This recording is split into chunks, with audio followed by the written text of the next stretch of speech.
figure out how we can take advantage of those tools and manage our online reputations is David Jensen from Lighthouse Media Solutions. Please welcome him. Thank you. Appreciate it. Good morning, guys. I'm going to walk around if it's all right with you. If you can't hear me, just let me know and I will speak up. So today we're going to do online reputation management, and I understand that we're kind of the only marketing presentation, so I may stray a little bit, but I'll kind of always bring it back to the reputation management side of things, and then we'll have some questions at the end. So let's first talk about me and Lighthouse, and I'll try to keep plugs and whatnot to a minimum. There are 3 total in the entire presentation, and this one doesn't count. So the first thing is, my name is David Jensen. I'm the COO of Lighthouse Media Solutions. We're a media company and a content marketing company.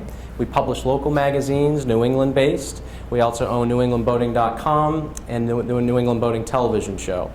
Part of my role is to do marketing strategy for our clients and then do operations. So a big chunk of what I do is to understand the technologies and understand the methodologies and the theories that we use today to apply marketing tactics to all the media types that are out there. So that's a little bit about the company. Me, I've got a degree from Northeastern University. I'm a CMM, Certified Marina Manager. Used to run Marina Bay down in Quincy. And I am the victim and butt end of this joke, which plagues my online reputation, but yet I keep it up there for one important reason. So if you can't read it, it says Jensen, which is my last name. From the verb to Jensen, definition, screwed up, to the irreparable damage, to be clueless, a complete mess, to screw up everyone's day because of your actions. Oh, that's real nice. You really Jensen me this time. So one of my best friends, and at the time employee at Marina Bay, thought it would be a great idea to post this little ditty online. And all of my friends have then spread it across the world. And no matter where I go, I walk into a room and they say, Jensen, do you know what that means? And I say, yes, I do. But it's a perfect example of how one little post on a relatively unknown website, urbandictionary.com, has stayed with me my entire life. That's been up 10 years. And everywhere I go, I promise you, once a week, I hear this. Now, I could remove it, but at the same time, it's a great reminder that your online reputation is everywhere you go. It precedes you before you walk in a room. The world has changed. And quite frankly, my name's not on it. You'd have to really do some researching to find out it's tied with David Jensen. So let's start with a little theory, and I'll try to be lightweight on this. Originally, there was this concept called the funnel. The funnel was a way that consumers took information and whittled it down from the top of the funnel to the purchase decision point. Basically, they looked at one brand, one product, and they started high, and they, like a checklist, they crossed things off based on the criteria that they were using to make their decision. The funnel model is a very linear approach to how consumers buy goods. It's a very linear approach to how people make decisions. It does not represent the world today that we live in and how we consume information. There's a new model. The model is called the Consumer Discovery Journey, or CDJ. The concept behind this is that the world we live in today, particularly based on the online environment and how we consume information, is no longer linear. People are constantly in a state of checking and removing brands. They're pulling them on and pulling them off their list. And the decision process is particularly elongated. A little pointer here, right through here. This is a longer evaluation period. And so the reason that this is important is because right in that elongated evaluation period is where you can affect people's perception. And you can do it by managing your online reputation. The second portion that relates to online to reputation management is this section in here called the loyalty loop. It occurs after the product has been purchased or after the service has been purchased, and it's how you continue to maintain that relationship with the customer after the purchase point. And so managing your online reputation is a wide array of tasks and tactics that you do to kind of manage that reputation, manage that interpersonal relationship in the online sphere. So this model kind of describes the world that we live in today. particularly as it relates to the online research. So let's start with this. Our world is exceptionally fragmented.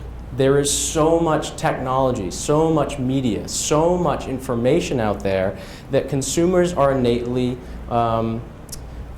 short-sighted. They are oftentimes well-educated, and they're at times impatient. And they typically consume information between 15 and 30-second increments. And so a big chunk of our experience is being affected by that online market. But if you look at television, television is still the 800-pound gorilla in the room. It's still the #1 influencer in large purchases for Americans. But if you look at the way that television is structured today, look at the nightly news. It's cut into 15, 30, and 45 segment sections. That's how we consume information. That's how consumers consume information across the board. Obviously, there's been a shift to mobile and understanding that people are consuming information in a different way. They're doing it on the go. But at the end of the day, mobile is king. We can see that by consumer behavior and trends, but content is queen. It's the second most important component to that online marketing experience, and it's critical to the online reputation management process. So let's talk about what it is. I'll use ORM kind of going forward, but it's basically the active process of building, managing, and maintaining either your individual or your company's profile. It's comprised of listening and engaging is comprised of participating in a conversation, trying to help crowdsource content, meaning get people to post things on your behalf or about your company, about the products that you represent or the services that you provide. And then creating unique, what we call evergreen content, stuff that's going to be out there for a long time, or stuff that people want to consume because they're interested in the services, the products, the lifestyles that you represent. Networking, obviously a big one, and then building company policies, practices, measuring, and monitoring and adjusting. So that kind of is a broad stroke definition of what online reputation management is. Just to break down those 3 words, online means that we're not talking about your reputation at the local country club or in your communities. This is specific, well, we are, but it's specifically in an online environment. And then the management portion of this, reputation is probably easy, but the management portion of this is the tactics and the process by which that you execute your reputation online. So why it's important. So a couple of things here. If it's on the internet, it must be true. Not actually accurate, but I believe Google last year said that 7 out of 10 Americans that do an online search believe that the first 5 results on a search page must be true because they've been vetted through people out there in the web, and it's just not always accurate. So it's important because the perception of your products and the services that you offer can be influenced by both people positively trying to impact those products and services, but also people that are not operating in your best interest. And quite often you can see search results that are not favorable. And we'll get to reviews and how those affect your world and how they affect sales. But inevitably, it's the management of those things and the proactive response that really affects change or affects sales. Consumers value consumers' values is another component to why it's important. And at the end of the day, what research has shown is that online reviews are a critical component to consumers' decision-making process. Bad reviews and good reviews are important. Obviously, you'd rather have fewer bad reviews, but the more important part about a bad review is how you deal with it. They are going to happen. The conversation will occur whether you're online or not. They are going to talk about you whether you are plugged into a social network or not. You might as well be part of it and deal with it proactively. So we kind of covered that one. And then it does take time to affect change.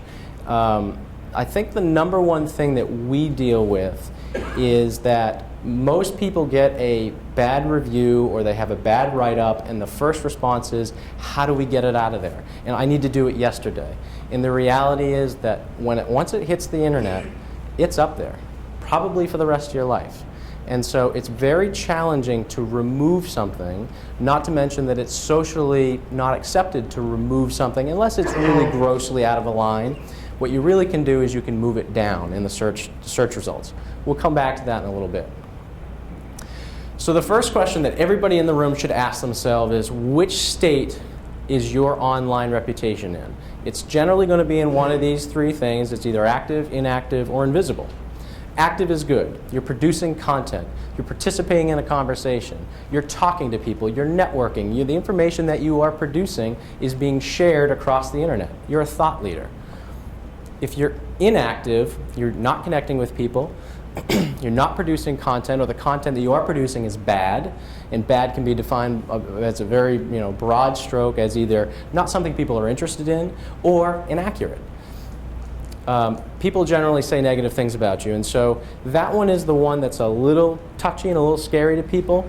Just because people are saying bad things about you doesn't necessarily mean that you're inactive or have a bad online reputation. It comes back to how you deal with those bad reviews, how you respond to that criticism. The last one is invisible.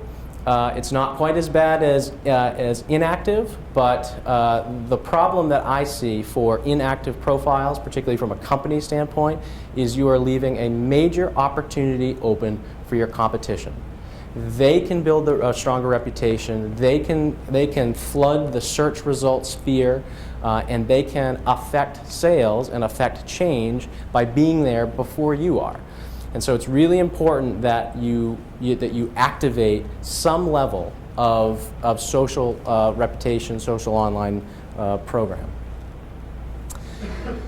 Now, one of the most challenging parts is how do we identify where to be, what to do, what do I have a Facebook page? Should I have a Twitter page? Should I be on the Hall Truth? Does marinas.com, is that important to me? Is that important to my business?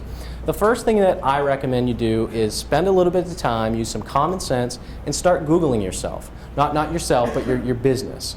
And if you have a high profile and people know you synonymous with your business, then you do need to Google yourself. And in doing that, start with just your business name, but then add other keywords like suck, like customer review, like bad service, and see what you get. And don't just be on the first page. Look at the second page and the third and the fourth page on Bing, on Google, on Yahoo. Those are the big ones.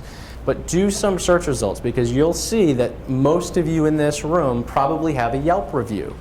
Most of you probably have a Google Plus comment or two. And so it's important to identify that those are the places that consumers, even if it's only one or two, are looking for information. That's where they're trying to interact with you. While they may be venting on Yelp, the other thing they're trying to do is get a response. I was in Boston a couple of years ago, got a flat tire, and I was sitting on the side of the road in Boston. I could have very well get out of my car and gone to the bar that I was right next to. But AAA, I called them and I said, hey, I'm here, I need some help. And an hour, they said, we'll be here in an hour. An hour went by, no phone call, no information, nobody showed up. 2 hours go by. I did go to the 7-Eleven, get a drink of water, came back. 2 hours go by, no phone call, no one showed up, no information. At 2.5 hours, I called them back to say, where is everybody? What's going on? We don't really know, we're not exactly sure, we can't find a driver. Well, I'm in Boston and I've seen 4 AAA trucks drive by. So somebody here must be doing something wrong. But I'm patient, I'm a pretty easygoing guy. I said, okay, not a problem, I'll get right back to you. 3.5 hours now. No call, no response, person hasn't got back to me. So I said, hey, I'll post something online, see what happens. I went to their Facebook page, I made a little comment that something to the tune of, if I was a grandmother, I'd be dead by now. Within 30 seconds, I got a response back, and then within 20 minutes, I had a phone call back from the regional sales manager saying, or excuse me, the regional operations manager saying, I'm sorry, we'll get some service out to you shortly. And so I was just looking for some help, but inevitably they were monitoring their online reputation and one of their platforms, and it affected my experience. Sure, I'm upset. Sure, I waited a long time. But for me, it was an interesting experience and an interesting exercise to understand how that online profile affected their reputation, their customer service, and my experience. And so for me, it has been a standing example of really something that they turned around in a unique way for me. It's a good story to understand that those things both happen in real time as well as they stand up there for the test of time. I can still Google search my comment, it's still up there. It helps that all of my friends then liked it and shared it amongst themselves, but it's there for life. Some of the common tools of the trade are the social networks, particularly in this environment, in the boating industry. Facebook, Twitter, Pinterest has started to, but the portion of that that's reputation is still kind of out, jury's out on it. LinkedIn, those are generally the big, large social networks. Blogs, I look at like the Whole Truth as kind of a forum and a blog. I look at some of the news websites out there as both blogs as well as forums, and so that's a great way to affect your online reputation by contributing. There are opportunities. Every news organization in America today, with the exception of some of the very big major ones like CNN, are looking for advertorial relationships with consumers. And so if you have a product that you'd like to be reviewed, or if you have a service, or you have an opinion about an experience, contact those folks. Don't just try to buy advertising. Talk to them about creating content. They need content as much as you do, and it's a great symbiotic relationship. And taking that content and repurposing it on your own blog is a great way to start to build your reputation and become a thought leader in the industry, which we'll get back to in a little bit. Forums, we touched upon, great way to participate in the conversation. It's just really important that you identify who you are and be very transparent, which is kind of the buzzword of 2013 and 14. Online PR is a really great way to compartmentalize your reputation and compartmentalize who you are and define what you do. It's similar to historic press releases where you'd write one and submit it to a bunch of editors of local publications and newspapers. But the great part about online PR, online press releases, is that they get indexed and they generally last a lifetime.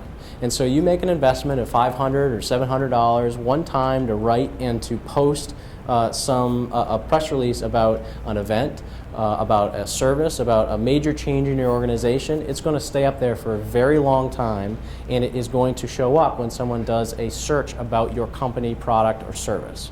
It's another great tool. Search engines are a kind of a bittersweet experience. They're obviously the way that we find information, but it's also a great way to manage both yourself, your company's profile, and to get disseminate information out there that is going to help people understand who you are and what you do. A perfect example of that is Google+.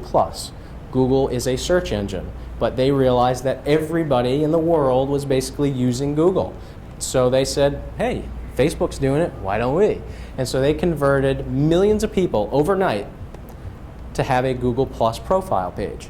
Now, Facebook's growth rate was like the dust on the top of a bookshelf in comparison to the growth rate of Google+. And the reason that Google+ went so fast was because they had already created a user experience in search, and they had millions of people using their free email. And so it has overnight become a major influencer in your online reputation experience. The last one is review sites, and these are the big ones. There are thousands of others, but the review sites is definitely one of the most influential ones at the consumer level. The big ones typically are the Yelps of the world, the Google Pluses of the world. There are lots of them. But again, by doing a search result or doing a search on your own company, you're going to identify who the ones that are most influential in your markets. Here in New England, Yelp appears to be the leader. Google Plus is coming in second. But using those sites and, to a degree, managing the experience that people have on them is going to drastically affect how people perceive your products and services down the line. Let's talk about Facebook for a second. I've got two examples up here, the boycott Clay Nissan slide, Facebook page, and this Volkswagen Facebook post. So the boycott Clay Nissan is an interesting story because the short version of the long story is they fired an employee that from their camp was not performing. From the rest of the world's camp, she had brain cancer, and they cut her health care off prematurely. And when she was fired, her brother created a Facebook page called Boycott Clay Nissan. Well, it started a firestorm. They got 57,000 Facebook fans in roughly 30 to 45 days. They also created several websites basically saying boycott Clay Nissan. But how could they possibly do this? In the long run, this ended up in a defamation lawsuit, and the individual user had to pull the site down. And so this page is no longer in existence, and it just was settled May of this year. And the lesson here is that things happen. Whether you're right or wrong, things happen. And they are susceptible to being put online and affect your consumers' perception of who you are as a brand and who you are as a company. The challenge here is that out of the gate, rather than trying to proactively deal with this offline or proactively respond in a way that was neutral online, Clay fought back. And they did it, and every time they said something negative, a firestorm erupted, and consumers came to the aid of the innocent. At the end of the day, the judicial system ruled in favor of Clay, and they did come to an amicable solution. And so the only thing that I like people to take away from this is that this is something that occurred out of most of our control. But these type of things do occur in this online sphere. The important part is that Clay recognized it and they reached out for help, and the issue was resolved.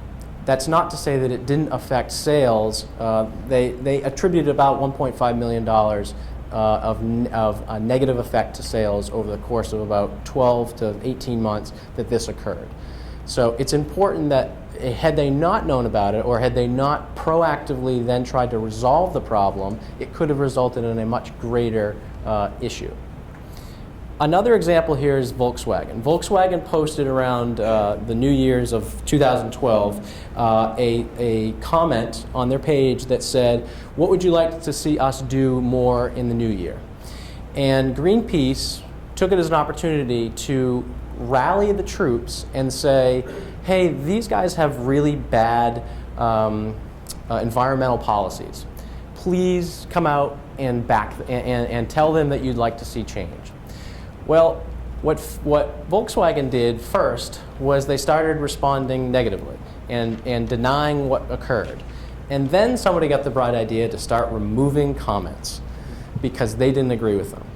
Well, what that did is it created another firestorm that is still going on to today. One of the reasons, and I own a Volkswagen Passat diesel that I just bought this year, one of the reasons that vehicle is in America today is because they needed to combat the issues that they were having around the perception of their brand and their environmental concerns for the environment. And so it's supposed to be a efficient car. It's supposed to be clean diesel. It's supposed to be the new age in technology in that world. Hey, I'm happy with it, but at the end of the day, that affected them to come into the market with a new product because of this mishap that occurred on Facebook.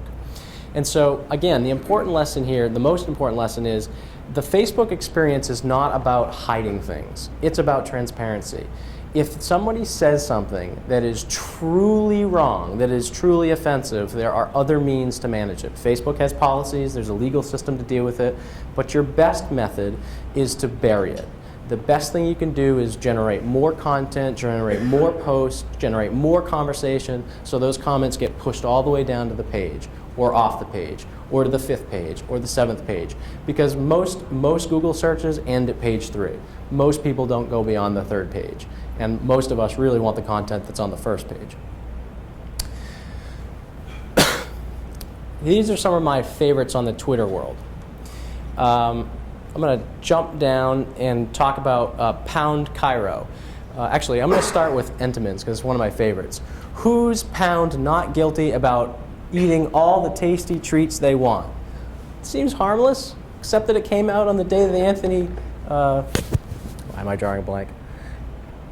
Casey Anthony case verdict came out.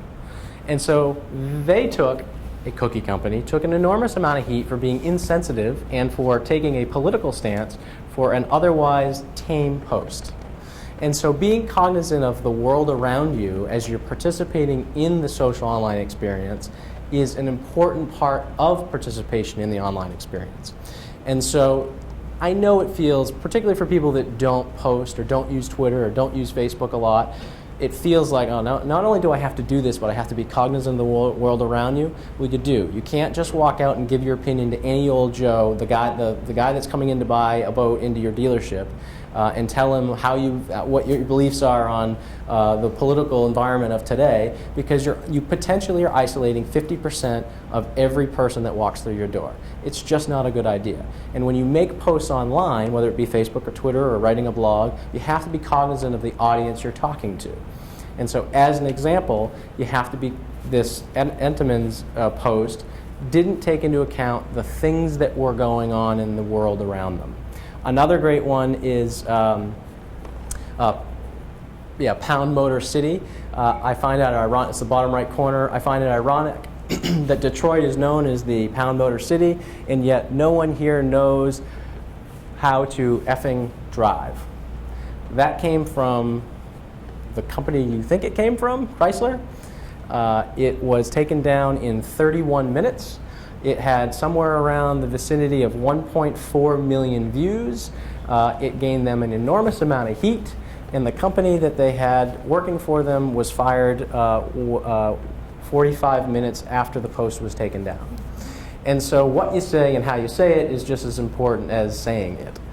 And so having a policy and understanding what the practices are around that policy are just as important as participating in the conversation.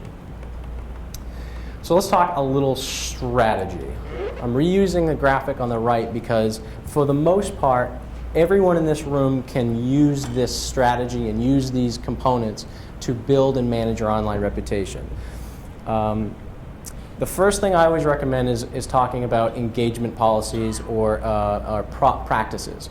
For me, engagement policies really mean how are we going to use this technology? What are we going to say to our people? What's proper etiquette? The other side of it is how are we going to create offline experiences to bring people into our online environment? Because if you come back to that CDJ model, that loyalty loop is really important. Your online reputation and that online experience is about building an interpersonal relationship when they're not standing in your showroom. And so by making sure that you build policies and practices around inviting people into your environment and then controlling how you as a company are going to represent your company in that environment are the first most critical step to having an online reputation and building that experience. Now, it sounds lofty and policy driven, but at the end of the day, the way I look at it is people are people. Talk to them like people. Be real. Be transparent. And just be yourselves. The best personalities online are people that are real, that are just being themselves and representing that in the online environment. And so build policies and guidelines that are in step with your company culture, that are in step with what you represent as a brand, as a product, as a service, as a person. Next thing is to research the platforms, the engagement platforms. Again, that goes back to doing the Google search. There are a lot of obvious ones. Everyone in the room should have a Facebook page. Everybody in the room should have a Twitter page. Everybody in the room should have claimed their Yelp page, a Google Plus page. It's probably a good idea to have a profile on the Hull Truth, identify who you are, have a conversation. You will get flack, but be part of the conversation and monitor it. There are lots of others. Listen, which is the most important portion of the online reputation experience. There are lots of tools out there to help you listen, and we'll cover that in just a minute. but listening is the most important component of online reputation. The best thing you can do is ask questions on Facebook and ask for their response. Use surveys. Go on to LinkedIn. If you've built a great network and you have a question about something, toss it out there. See what people give you for feedback. That is the most important component of that social online experience. Ask and you shall receive. Participate, ask questions, communicate, and people will communicate back to you. If you are on Facebook or Twitter, or let's just deal with those two, and you are posting ads as posts about your boat that's on sale this week, you are not consistent with the culture of Facebook or Twitter. What you do need to do is post content, stuff people are interested in, destinations, how to fish, how to tie something, how to shuck an oyster. All of those things are important to boaters, and that's the content they're looking for. You do enough of that, and it doesn't take that long, over 60 or 90 days, if you want to ask a question, people will give you a response. And you'll get better responses the more you contribute to the experience, to the relationship with those folks. The respond portion is an important one because Twitter, as an example, is a very fast-paced medium. Oftentimes you get thousands of tweets in a large corporation. You can get thousands of tweets very rapidly over a very short period of time. And the problem that most people run into is either they're not paying attention to their guidelines or their engagement policies and principles, or they're shooting from the hip. And so the response and using caution is a critical component to managing your reputation. If you shoot from the hip because the guy called you a jerk or you didn't like the experience he had, inevitably it's going to blow up in your face. Because most of the time, unless that person is truly out of line, the consumers are going to rally. They are going to crowdsource. They're going to come to the aid of the consumer because we live in a social buying society. And so it's important that your response be measured and be tactful. And we'll come back to response here in just a second. Engagement, we're going to spend a little bit of time on content marketing, but engagement is comprised of basically producing content, building opportunities for consumer-generated content, and building a content marketing strategy, which really should be the core of any marketing strategy in today's environment. The game has changed. If you're just putting up ads, if you're just running commercials, if you're just running a radio spot, you're missing the game. The game is that's a part of the game, but the real game is all the records I like, apparently. The real game is building content and producing that and disseminating it through all of the different platforms that are available as tools for you. And then measure, repeat steps 3 through 5. Measuring is an important tool because it tells you what people like, tells you what people don't like. It tells you it gives you the ability to decide whether or not you should invest more or less money in your social or your reputation management platform. And more importantly, what it will do for everybody in the room, if you do it correctly, is it will prove to you that content marketing is the way to drive and affect web traffic. And I use the word web traffic synonymous with your blog because your blog should be connected with your website, and that blog is that is going to be the nucleus for all of your content, and it's going to be the nucleus for your reputation. So let's spend some time on content marketing. High level, it's comprised of editorial, advertorial, blog, social media, and e-newsletters. Producing content and then sending it out to the world. That's content marketing. It's really important because consumers inevitably want information. It's why Google is such a powerful tool. We want to know every little detail about how to get to onset. We want to know what rocks to avoid. We want to know how to tie the right fisherman's knot. We want to know what's the best lure today. All of that information is what we as consumers are looking for. And if you're really savvy, you'll pay attention to what the wives and girlfriends are looking for because they're the ones that spend more time on the internet than the rest of us guys. And so building a content marketing strategy that is focused on your audience and is systematically using the tools of the trade is critical to your reputation. One of the biggest components to the online reputation is being a thought leader. And to be a thought leader, you have to publish content. People have to look at you and acknowledge the fact that you are a leader in your industry and knowledgeable about the things that you sell and the products that you represent. And so the content marketing component of this is making sure that you've developed a bulletproof plan and a bulletproof, what I like to call a editorial calendar, which is going to identify the content you're going to produce on an annual basis, whether it be weekly or bi-weekly or once a month, how you're going to disseminate that information and where it's going to be housed. For me, and the way I structure most of our clients' online reputation and content marketing strategy is centered around the blog. The blog is the one place that you can control 100% of the time. It is the repository for all of the content marketing that you do. Every article that you can write, every piece of information that you can get from the manufacturers, from if you know Yamaha or actually Viking is one of the best ones. They produce a lot of content and they send it to their dealers and they say, put it up in your blog.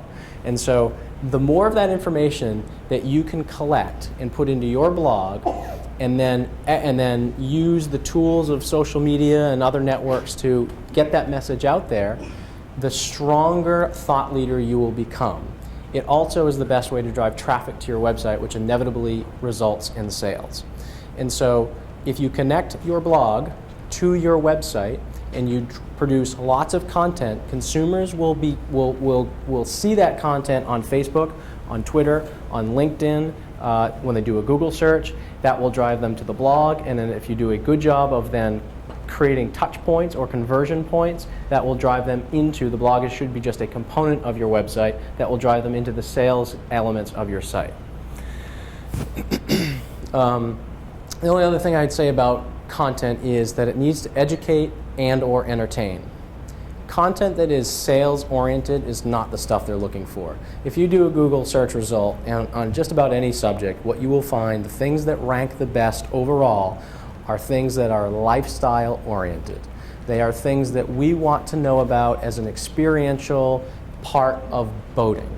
They are not the 101 on why an outdrive is more efficient than or an outboard is more efficient than an outdrive. That's not what consumers are interested in. They're interested in how to get there, how to do it, why it's important. You know, I would tell you the greatest opportunity that I see is how to buy a used boat, how to buy a new boat. I cannot tell you the number of markets I go in, and that doesn't exist. And every little market is a great place to create that content. And so those are opportunities where you can write in a little article, a couple of paragraphs, some bullet points, plug it into your blog, and then disseminate it out through all of the social media platforms or email marketing pieces or any of those other avenues to drive that traffic back to your website. Facebook and Twitter, again, build your audience. There are many ways to do it. Listen to the audience, engage the audience, meaning ask them questions, and then promote your blog content. So that last point is the important one. You write the blog post on your blog, then you go onto Facebook and you say, check this out, or you use the intro paragraph of your blog post on Facebook, post a picture, post it on Facebook, and now when they click on it, it goes to your blog and therefore your website. You can do that both on Facebook and Twitter. Now what that does is that fills your Facebook or Twitter feed or page with content marketing, with stuff that you're producing, therefore defining you as a thought leader, and it starts to build your online profile as somebody that's informed and helpful. And so by following this kind of process, it's a great way to streamline how you're going to manage this reputation online. A couple of best practices on Facebook in particular: use lots of pictures. Talk about yourself. People do generally want to hear about you. They don't want to hear about products. It's okay to do it, to trickle it in from time to time, but if it's dominating your feed, it's not what consumers are interested in, and you'll start to see drop off in likes and in engagement. Be transparent. If you are going to send out a sales piece, send it out and be clear about it. Don't sugarcoat something that you intend to be a sales piece. Put it out there, be clear, but be very sparing in doing so. Probably the last piece that I want to point out on the best practices is actively seek other pages and people and organizations. A big part of this online reputation is connecting with one another. If you have a conversation with somebody, one of the first things you should do when you go back to your office, besides sending that person an email and saying thank you for your time, is look them up on LinkedIn, look them up on Facebook, and friend them. Because you will gain an enormous amount of information about their likes and dislikes. There are some people, some generations, that innately won't accept it or aren't there, but many of the generations, particularly the folks that are between 32 and 45, that are using this as their primary research tool. They want to, after they've met you, they want to gain a little more information. And to do that, they use these platforms to pull that information in and build an interpersonal relationship with you. And so, using the tools that Facebook has, and Twitter has them, and LinkedIn has them, build your network and build it quickly and build it as frequently as possible. Question? Okay. I will speak up. All right. On the Facebook best practices don'ts, don't be political. That's a quick way to alienate your audience. The poor grammar is I'm as guilty as anybody else. I know my theory, terrible speller. So be cognizant of what you're posting and how you're posting. Avoid confrontation, that's a good one. We're gonna hit reviews here in a second.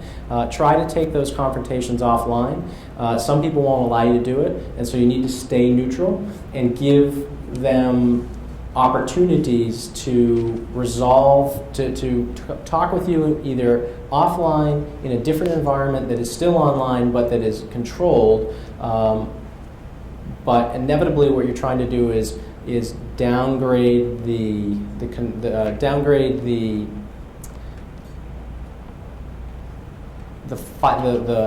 concern of the consumer as politely as possible while not inciting a riot from everybody else on the web.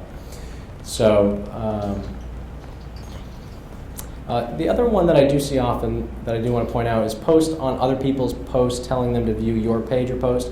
I can't tell you the number of times. In fact, a recent thing just happened with Kmart, and basically during the Sandy Hook tragedy, they posted a Facebook Twitter post that basically said our thoughts and prayers go out with you, and then they gave a couple of those hashtags, which are ways to track information. Well, one of the last hashtags they added was a product hashtag that automatically got added with any of their posts because it was set up that way. Well, they took a lot of heat for that because what they were doing is they were advertising in an environment that it wasn't right to advertise in. And so it wasn't intentional, and it was clear that it wasn't intentional in the long run, but it backfired on them. And so making sure that you are posting correctly in the correct environments is just as important as making sure that you are posting. The last thing we'll talk about on Facebook is after you've published that content in your blog and used Facebook to create a post to get that message out there, Facebook has some unique tools to help you promote it. And without going into great detail, you basically have promoted posts and ads. Ads are very typical advertisement. It's a great way to drive traffic to your website, whereas promoted posts are a great way to gain fans and audience and eyeballs and impressions on the content that you've produced. And so if you follow that from a trickle-down effect, the promoted posts is a great way to get people to see your content, people that you might not otherwise have exposure to, get them to come to your Facebook page, get them to go to your blog, and then get them to go to your website. The promoted post is the more effective tool out of the toolbox that Facebook provides today. LinkedIn we talked about. In my experience, it's a great tool for high-profile individuals in a company. Owners, salespeople, if you're making lots of face-to-face communication or networking opportunities and then converting them here, that is what this tool in this world has become. It's become a good secondary approach. It hasn't become a great inbound marketing approach. And part of that's because of the structure of LinkedIn and the social environment around it. But I would make sure that as part of your online reputation monitoring process and managing process, that you do include it, but just understand that it's not going to generate, it's not likely to generate a large volume or large audience, whereas Facebook and Twitter will. It's very easy to generate, because there are advertising opportunities, new audience members. Bring new people into your sphere, whereas LinkedIn is quite often a reactive, I've met you, we've made a connection, now I want to learn a little bit more about you. So that's kind of the important one-on-one on LinkedIn. YouTube, the only reason I bring up YouTube is that it's a great way from a content management standpoint to augment the content that you're producing. Consumers are innately lazy on the internet. They generally don't like to read. They'd rather see pictures and video. And so by producing a video or producing a short segment about something, you are helping the consumer consume the information quickly, which is what they're looking for. And the basic research says that if you add a video to a landing page or a product page, it significantly increases the likelihood that they are going to come back to that product or landing page. And the reason is because information is easy to consume. And the reason that I bring it up as Facebook rather than, or excuse me, as YouTube rather than just video content is because your site is the size of this table, YouTube is the size of the US. And so by taking your video and plugging it into YouTube, you are connecting your site to a much bigger site and therefore opening yourself up to a much larger audience. Think of it as a distribution network. Just like a network on a television, it's your best way to get your video content out there into the public. All right, review sites. The first thing you've got to do on review sites is claim them. Claim your listing. It's free, it doesn't cost you anything, it's easy to do. You just have to set up a profile and do it. This is Invisible 101.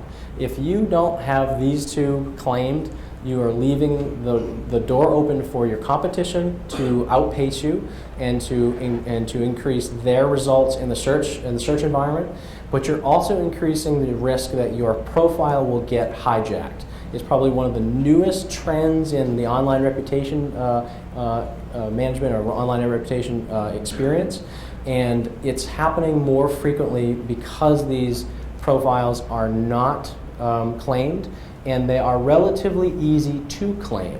And so it's really important that you go out and claim the really, the big boys in the industry, and these are the two right now. And then the other two opportunities are, or the other two most important points are respond to all comments, positive and negative. If you are responding to all comments, you're showing that you're engaged in the process. You're using the tool to build your reputation. It's intended for there to be a conversation on there. That's how they make money. The more posts that you make, the more it shows up in the search engine, the more ads they can sell. And so it's very important that you respond to both positive and negative ads or negative comments to engage in the process. It also shows the consumer that you're watching and that you care. And so particularly on the negative stuff, we're going to spend about 2 minutes here in about a minute on how to deal with bad reviews and how to route those accordingly. And then the content building opportunity is that most businesses today still, at least that I've experienced with, are still using surveys to try to ask some questions about their consumers, about their experience, about the world they live in.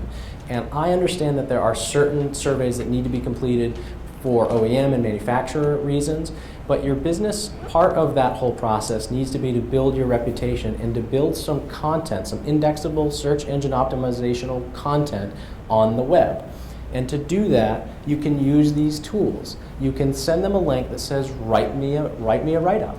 Now, if you're strategic about it, you'll send it to the people that you know are happy, that you know really value the relationship with you, the dealership, or you, the service provider. And so use that opportunity, no matter how big or small the product is. If the guy bought a fender from you in the middle of a storm, he's probably going to be really happy that you had it. Send him the link. It's important. A positive review goes a very long ways. If they buy a boat from you and you know they're happy, send them the link. Help them do it. Make it easy. The other way you can do it, if you're concerned about an older audience that's not as comfortable, is at the bottom of your survey, whether you do it electronically or you do a traditional manual survey, ask the question, can I repurpose this online? because there are ways that you can take somebody's response and post it on behalf of them in the Yelp world. Now, you got to be transparent and say that we're posting it on behalf of somebody, but it's a great way to start to build content when you have when you have an older audience that's not as savvy in using some of these technologies. Monitor and respond. Let's talk about the bad reviews first. Don't remove them, don't remove them, don't remove them, don't remove them. I can't say it enough. When you remove something, unless it's grossly out of line, and when it is grossly out of line, almost all, actually everyone that I've ever dealt with has a way to vet it. You can flag something and say, this is truly out of line. They are defaming my name. There's no real, if they've used profanity, if they've said something that's truly, not that they didn't like your service, but they truly attacked you as an individual, Google+, Yelp, Facebook, they all have ways to deal with this. And they are relatively responsive because it's their reputation too on the line. And so the best thing you can do is start to drive that stuff down. And the only way to do it is to generate more content. If you have one bad Yelp review and you responded to it well, and oftentimes, I can't tell you the number of times that I've seen Yelp reviews that have gone from a really negative comment to the response to the person saying thank you in the end. A second comment after the response from the business that just says thank you, null and voids that whole point for the next consumer that sees it, because they know you responded. They know that inevitably you talked with that consumer and attempted to resolve the issue. It's when it either goes blank and there's no response and it sits there since 2009, or when you respond 3 years later and there's no response thereafter. Or what's worse is if they make a comment, you don't make a comment, and then 2 months later they make another comment, and then nothing is said for another year. And so making sure that you respond is really important, but making sure that you generate more content is just as critical. Being transparent and honest, and I know transparency has kind of been the buzzword of the last year and I guess going into this year, but it's really important in the online environment.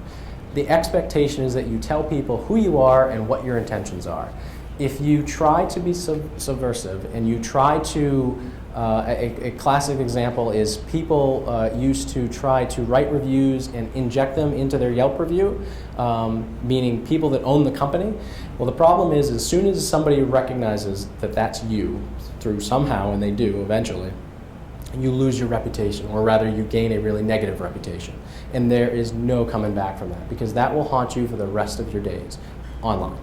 And so being transparent and telling people who you are and what you're doing and responding to bad reviews is your role in this environment.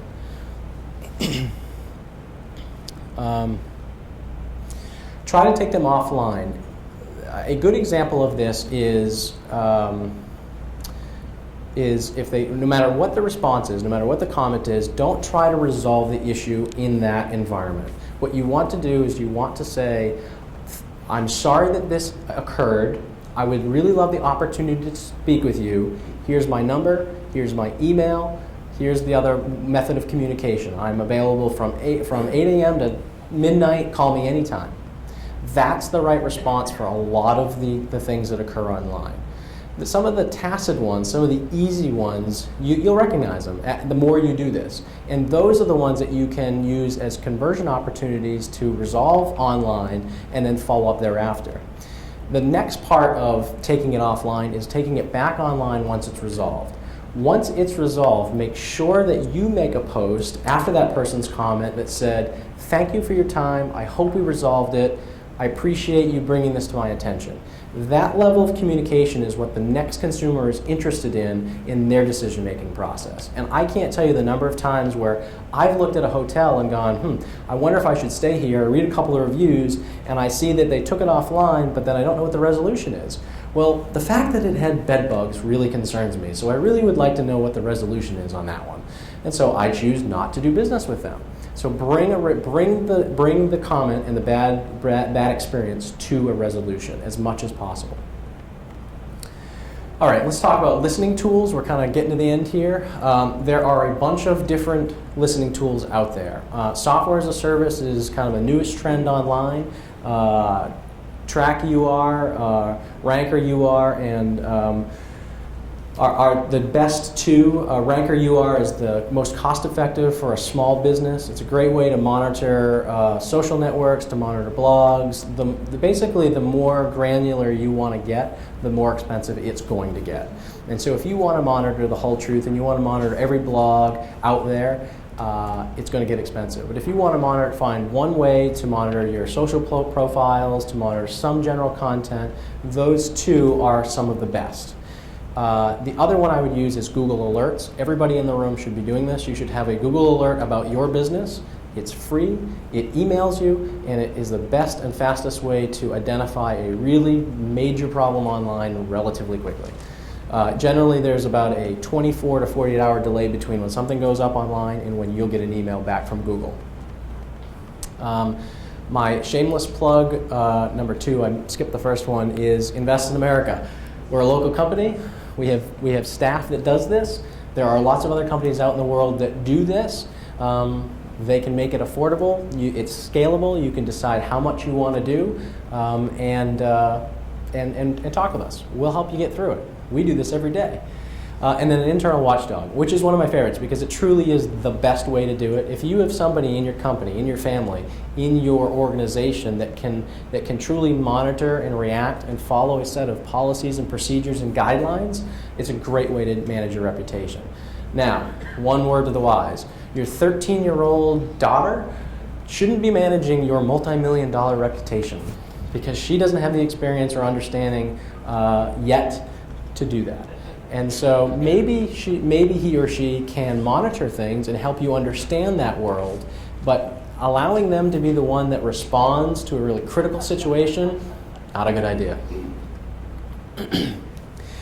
One of the last things I'd like to talk about is user experience. Now, this is a changing world for a lot of us, and the fact that so many of us are now using smartphones and tablets and whatnot is fundamentally shifting how we view this world, view the online world. Now, one of the things that I see, one of the mistakes I see most often is creating some content, writing a blog post, producing it online, sending it through Facebook, and having some call to action on that blog post that says, "Hey, contact me." But what they also did is and that works great if your consumer is on Facebook coming to your blog, running on a desktop. But if you take an ad and run it on mobile ads for Facebook, and they click on that, it has some sort of call to action, and then when they get there, they can't quite get their thumbs into the box to type their name, then you've defeated the whole purpose. You've defeated the whole experience. What's important is understanding how that user is going to go from cradle to grave, or from the original content to the conversion mechanism to how they're going to respond to you. And so it's really important to understand how they're using the technology. And if you have Google Analytics on your website or on your blog, there's tools there that say, most of the people that are viewing, or 20% of the people on your website are viewing this through an iPhone. They're using Internet Explorer. It will tell you the information you need to make decisions as to whether or not you should make your site responsive. Most people in the environment today should have a responsive website, and therefore a responsive blog, and therefore responsive forms. And so if you produce content and somebody views it on their iPhone, on Facebook, and they click to it, it lands on your blog, and they can't read it because the page goes way off to the right side, and then when you click on the form, you can't navigate it through because the keys are too small, then you've lost the opportunity to convert them through that process. And so and let me take a step back, responsive website means that your website recognizes the technology that's accessing it and adjusts to fit the screen size. And so it's an important experience, that user experience is an important piece of the process, because if you leave out how they're going to interact with it, then all the other stuff gets really frustrating for the end user. And so it's important to understand their methodology, the technologies they're using, and what you're asking of them, and how they're going to react and act with it. All right, let's do some takeaways. You got to be in it to win it. If you have an inactive profile, you're inactive. People aren't going to be people are going to have the conversation whether you're there or not. You might as well monitor it, manage it, harness it, build that content, because if you don't, you're leaving the opportunity open for your competition to generate more content, therefore show up on the search results higher, therefore affect sales, affect change faster than you can. There are lots of platforms out there. You don't need to be on all of them, but you need to identify the ones that are important in your environment. Most likely, the big ones, the Facebooks, the Twitters, are the ones that are most important to many businesses. Frequency and consistency are the name of the game. If you decide that you are going to have a Twitter page, you need to decide how frequently you're going to tweet. You can do it once a week, you can do it once a month, but just do it consistently. And if possible, be as consistent down to the day and hour as possible. The more consistent you are, the better the user experience is going to be, the more controlled your reputation will be online. Find creative ways to engage and generate consumer content. We've talked about kind of what I would call the 101 on content management and reputation management. Produce a blog, write some content, deploy it through the mechanisms, track it back, have conversion touch points. I understand the user experience. That's all well and good. But you guys are at boat shows. I mean, the boating industry is one of the most unique industries in the world. A guy that sells appliances doesn't have these type of experiences. We do. And so looking for opportunities, looking for your touch points and creating other mechanisms or other opportunities for them to involve themselves in your social world or in your online reputation is really important.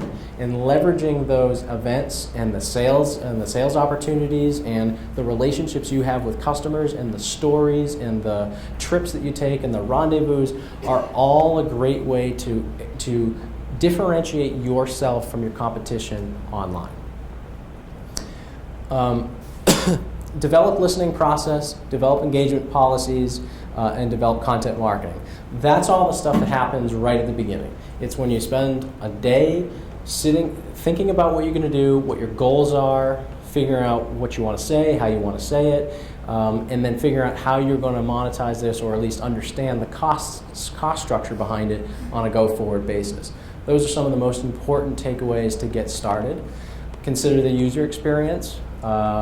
Look at your website. If you are connecting it in the strategy way that I'm outlining, then you typically only have to make one change, which is to make sure your website is responsive or mobile optimized. Network. You are all meeting people on a regular basis. Use the tools to build that network, and the other side is on Facebook, use the tools that they've provided to build a larger audience. And then have a measuring system we talked about. The last thing I would like to say is, and this is one of my favorite graphics because it really compartmentalizes the whole online reputation, online management experience. Listen to what people say, talk to people like they're people, engage people by building relationships, and measure where and what is being said. Those are the core fundamentals. Be who you are, be real, ask them to participate, and then review and look at everything you're doing to make sure that it makes sense. Make sure that it's a good investment of your time. I will tell you out front, I do not think that you will, in the first year, be able to go to your online reputation and say, I made 30 content marketing posts on my blog, I posted those on Facebook, and it resulted in me selling this boat. However, a year or two later, I can tell you that your online reputation will precede you when you walk into a room. People will know you based on the content that you or your company produce because you will become a leader in the industry. When they do a search result for a product, a service, something that you offer, by having a content marketing and managing your reputation, you will control, to a degree, the world and the experience that they have out of the gate. So my last shameless post, if we go back to one of the first one, is Jensen. You never know if this is my opportunity to say, don't let your online public reputation get Jensen, or let me help you Jensen your profile. I'm never quite sure which one it is, but I love the opportunity to talk with you. Thank you for listening, and here's my contact information. Thank you.